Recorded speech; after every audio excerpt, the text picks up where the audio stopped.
Otherwise, who are we?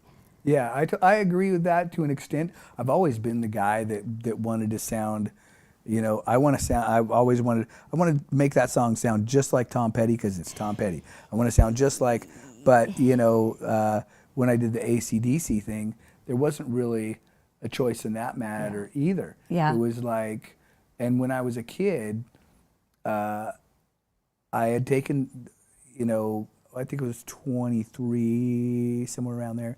I was taking vocal lessons, and I talked to my teacher one night, and she said, "Have you ever heard of emulation?"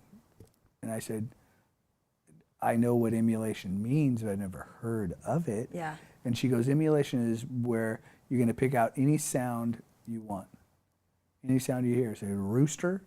Is it the refrigerator? Is it an air conditioning unit?" She'd pick out sounds and match those. And match the pitch, match the key, match all of it. Match it. Yeah. And then go from one thing to another. Yeah.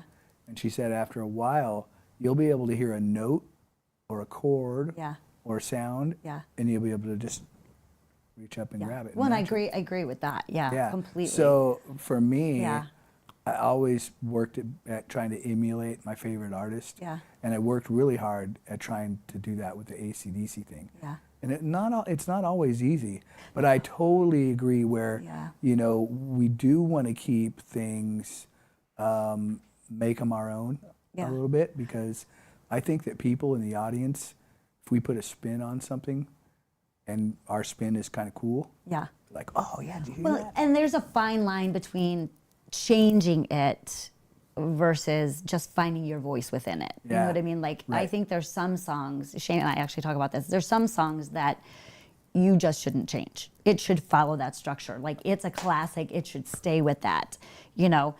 I have a bit of a country flair to my voice, even if I'm doing rock or I'm doing, pop or whatever. Like, it's just naturally there. So that's my sound, that's my authentic self. But and you're right, there's some that like change it, make it, and then it's become so interesting in that, and wow, I never thought I'd hear that song played that way, and that sounds so cool the way that they did it. While others, you're like, probably shouldn't have changed that song because it's too much of a classic. Like, it should keep the structure that's there. I saw Led Zeppelin